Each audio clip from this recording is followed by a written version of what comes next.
joining me now is my guy, ESPN's Mike Reiss, and good to see you, my man. Great to be with you, Stevie. All right, let's talk Patriots because here we go. It's counting down to kickoff.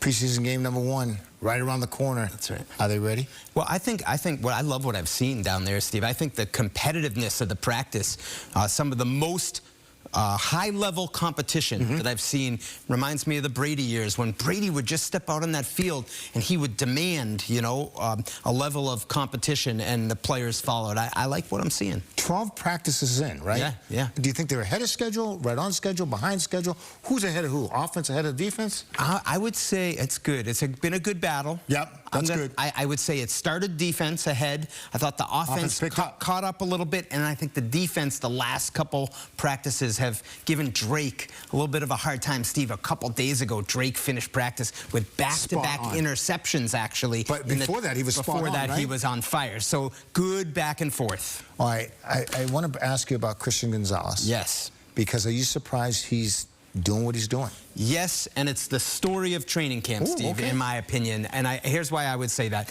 When we started 12 practices ago, people were asking, would he even practice? Right. Because of his contract situation.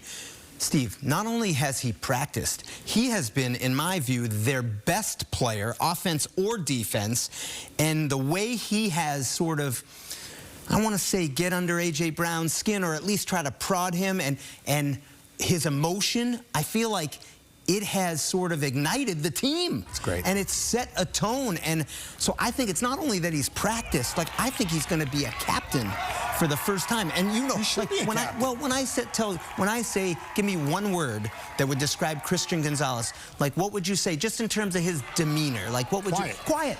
Steve, Steve, that's the word I'm talking about. Right. And who has been the loudest player on the field in 12 practices? Christian Gonzalez. I kid you not. It's like a personality transformation. Yeah. Interesting. He delivers, though. I'll tell you, he delivers, and he's making A.J. Brown a better player. No question. That has been the matchup to watch down there. And sometimes A.J. gets Christian Gonzalez. Other times Gonzalez gets him. I would say Gonzalez has had the better of him more often lately. Yep.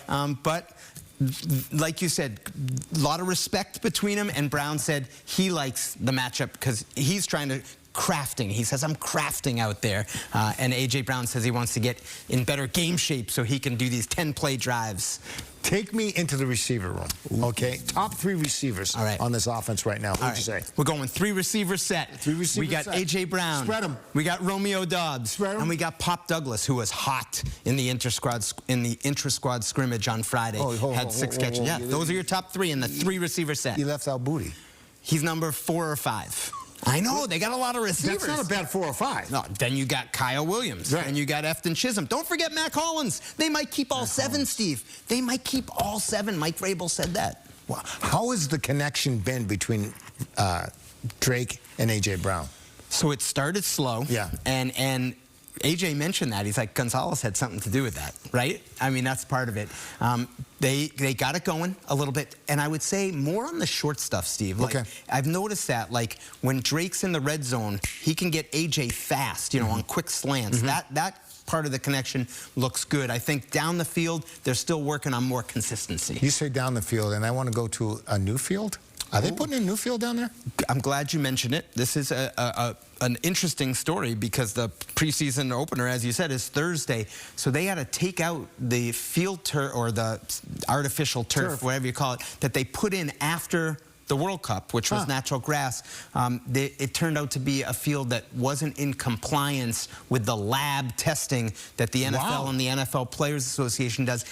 In my understanding, it's complicated. It was a little bit of a technicality, Steve. But they're gonna be putting in a new field over the next couple of days. That should not be overlooked here. And well, for players and player safety, and the Patriots, you know, they've always been in compliance, and they want to have the best field for the players. But that is a development that people should know about leading into Thursday's game. All right, I do want to bring up this second-round pick, Akis, because all of a sudden he's playing, practicing now, and he should be practicing now, right?